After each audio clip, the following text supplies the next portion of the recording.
Isa sa mga unang lugar na tinitignan sa isang tahanan ay ang pintuan sa harap. Gusto nating magkaroon ng isang malakas na pintuan sa harap upang matanggap natin ng positibong enerhiya.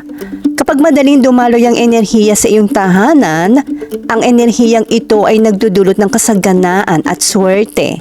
Kaya naman dapat natin iwasan ng ilang mga bagay na hindi dapat ilagay sa ating pasukan para hindi maharangan ang positibong enerhiya. Ano-ano ang mga ito? Bago ko mag-umpisa ay huwag kalimutang mag-subscribe. Mag-like kung nagustuhan ang topic na ito at mag-comment para sa mga katanungan at suggestion. Ang pagbibigay ng higit na pansin sa ating mga pintuan sa harap ay nagsisiguro na ang positibong enerhiya ay maaaring pumasok sa isang tahanan. Hindi natin alintana na may mga bagay na hindi dapat itapat o ilagay sa harapan ng ating pinto na maaaring magdulot ng hindi nakaka-relax na pakiramdam at lumilikha ng stress. Ating alamin ang ilan sa mga bagay na ito at ang ilang pangunahing lunas para dito. Iwasan ng direktang naka-align sa likod na pinto. Kapag ang front door ay nakahanay sa back door, lahat ng enerhiya na dumadaloy sa front door ay dumidiretso sa labas ng back door.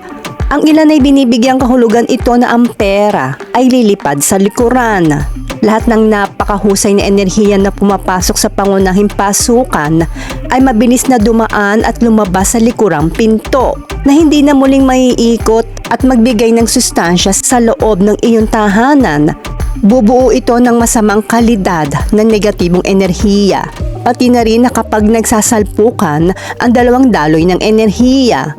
Ang magiging epekto nito ay ang pagkakaroon ng maraming pagtatalo o hindi pagkakasundo sa pamilya, lalo na ang dalawang miyembro ng pamilya na nakatira sa mga silid kung saan apektado ang pinto.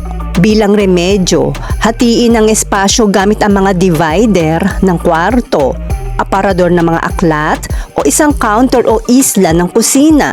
Maaari ring gumamit ng mga kurtina, mga berde at madahong halaman, lalo na mga nakapaso sa mga ceramic na lalagyan na halaman, o ang pagsasabit ng bilog at faceted na kristal na makakatulong gumamot at makaakit ng enerhiya.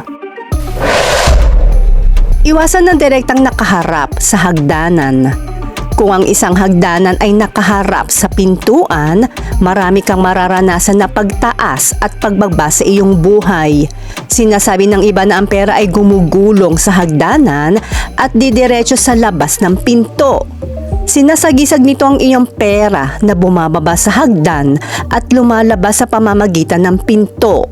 Upang ilipat ng enerhiya at itama ang anumang mga imbalances na dulot ng isang hagdanan sa harap ng pangunahing pasukan, magsabit ng isang crystal ball sa pagitan ng paanan ng hagdan at ng main door upang iangat ang positibong enerhiya sa pasukan. Maglagay ng salamin sa tuktok ng hagdan na nakaharap sa front door upang lumikha ng isang pakiramdam ng pagiging malawak. Maglagay ng alpombra o carpet sa ilalim ng hagdan upang papagalin ng enerhiya. Isaalang-alang ang paggamit ng isang round area rug upang pakinisin ng positibong enerhiya at hikayatin itong umikot. Kung mayroon kang espasyo, magdagdag ng mga kasangkapan tulad ng isang round table sa gitna ng pasilyo ng pasukan na magbibigay daan sa enerhiya na lumiko at umikot sa bahay. Siguraduhin na ang anumang kasangkapang idaragdag mo ay hindi nagpaparamdam sa lugar na mas kalat. Magdagdag ng maliit at makitid na konsol sa dingding sa pasukan na may salamin o artwork sa ibabaw nito. Makakatulong ito upang ilipat ang enerhiya sa paligid ng espasyo at ilayo ang mata mula sa hagdanan. Iwasan ng direktang nakaharap sa salamin. Iwasang ilagay ang salamin sa harap ng pintuan ng bahay dahil ito ay magbabalik ng enerhiyang pumapasok sa bahay. Itinutulak nitong enerhiya pabalik sa pinto. Ang negatibong enerhiya ay maaaring makita sa labas ng bahay, pati na rin ang mabuti. Kung ang iyong pangunahing pinto ay hindi makakaipon ng positibong enerhiya, hindi ka magkakaroon ng yaman o relasyon sa mga tao at itinutulak pabalik ang iyong pera, kalusugan, kayamanan at mga bagong pagkakataon. Ang pinakasimpleng solusyon ay ilipat ang salamin sa ibang lugar para hindi na ito nakaharap sa pintuan. Ang isang bahagyang pagsasaayos ay maaaring baguhin ang anggulo upang ang salamin ay hindi na nakahanay sa pintuan. Okay lang na may salamin na malapit sa pasukan. Ang magulo na bahagi ay kapag ito ay direktang sumasalamin sa view ng pinto.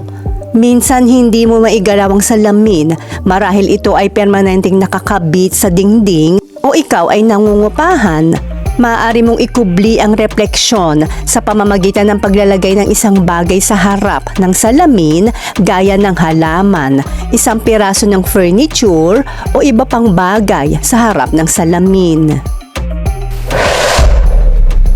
Iwasan ang direktang pag-align sa bintana. Ang direktang pag-align ng mga pinto at bintana ay bumubuo ng din napakagandang enerhiya at lumilikha ng nagmamadaling enerhiya.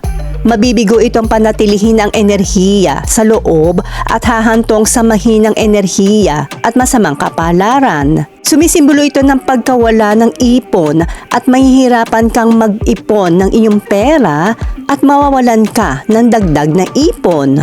Bilang remedyo, i-block ang alignment sa pamamagitan ng paglagay ng screen, matataas na halaman, o magdagdag ng panakip sa bintana gaya ng blinds at kurtina. Iwasang nakaharap sa kwarto. Kung ang iyong pangunahing pinto ay nakaharap sa iyong silid tulugan, ito ay tinuturing na isang bahay na palaging kulang sa swerte ng kayamanan. Sa ganoong sitwasyon, ang mga epekto ay kadalasang nauugnay sa romance lack. Kung ang silid ay inookupahan ng isang mag-asawa, malaki ang posibilidad na magkaroon ng extra marital affairs, maaaring babae o lalaki, o mainit na pagtatalo na dulot ng mga chismis ng mga third party na tagalabas na makakasira sa relasyon. Kung ang silid ay inookupahan ng isang solong lalaki, maakit mo ang paniligaw na may masamang motibo o kahit na isang shotgun na sitwasyon. Ang pinakamaganda at pinakadiretsong solusyon ay ang paglipat ng kama sa ibang posisyon na hindi nakikita ng pangunahing pinto upang maiwasan ng sinuman na sumilip. Kung dahil sa hadlang sa espasyo at walang paraan upang ilipat ang pagkakalagay ng kama, ito ay pinapayong gumamit ng hindi transparent na screen divider sa pagitan ng pangunahing pinto at pintuan ng kwarto upang harangan ang paningin mula sa labas ng view. Maaari kang palaging magsabit ng kurtina sa pinto at ang taas ng kurtina mula sa itaas ay dapat na mas mababa kaysa sa iyong tuhod. Mainam din na isara ang pinto ng kwarto sa tuwing hindi ito ginagamit. Iwasang nakaharap ng direkta sa kalan at kusina. Ang pintuan sa harap at ang pinto ng kusina o ang kalan ay hindi dapat bumuo ng isang tuwid na linya.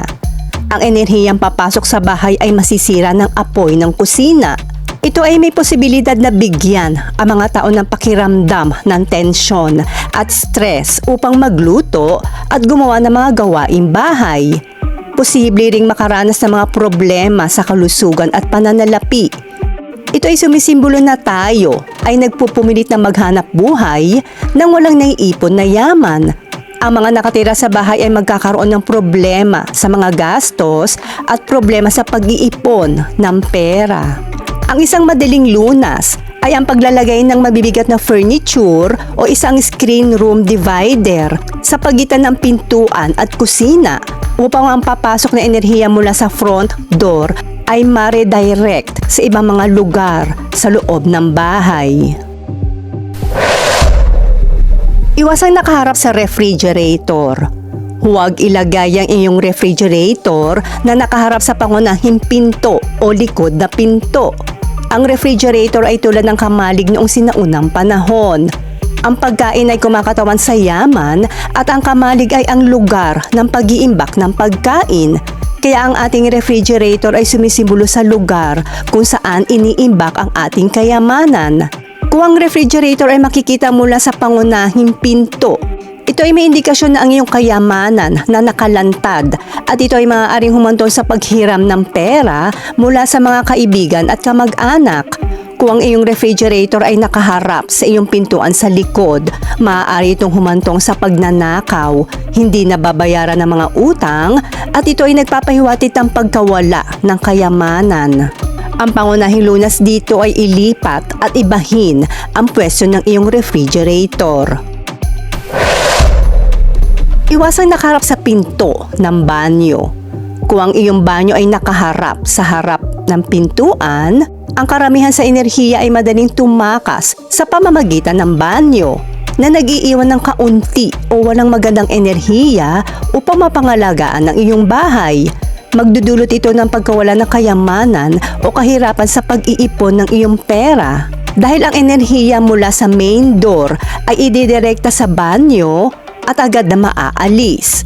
Ito ay ginagarantiyahan na ang banyo ang magiging unang lugar na makikita o titingnan mo tuwing papasok ka sa iyong bahay at maaari itong mag-ambag sa pagkakasakit o madalas na pagbisita sa banyo. Bilang remedyo, kapag hindi mo magawang ayusin at ilipat ang banyo, isang madaling opsyon ay magsabit ng salamin sa labas ng pasukan, baguhin ang direksyon ng pagbukas ng pinto ng banyo. Maaari ring maglagay ng divider sa pagitan ng pangunahing pinto at ng pinto ng banyo upang paghiwalayin ng mga ito at maharang ang enerhiya na direktang dumaloy sa toilet bowl. Iwasang itapat ang family pictures. Pinakamabuting iwasan ng anumang pinto kapag inilalagay ang inyong mga portrait, lalong-lalo ang family picture. Iwasang ilagay ito sa harap mismo ng main door. Kung ito ay direktang inilagay sa tapat ng pinto, ang air transport sa pamamagitan ng pinto ay maapektuhan. Madaling makakapasok ang masasamang espiritu mula sa labas. Maaaring humantong ito sa kawalan ng pagkakaisa sa relasyon sa pagitan ng mga kapitbahay at patuloy na pag-aaway.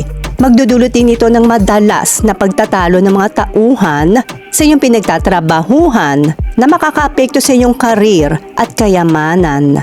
Ang pangunahing lunas dito ay iwasang ilagay ang anumang larawan ng pamilya sa tapat ng iyong front door.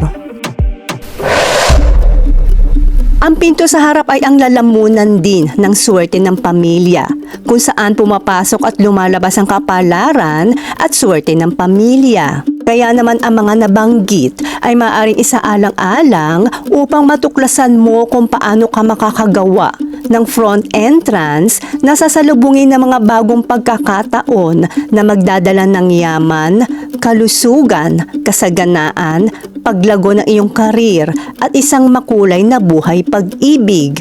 At laging nating tatandaan, ang pagtawag sa Diyos ang pinakamahalagang gawain na dapat nating gawin upang laging niya tayong gabayan sa ating buhay.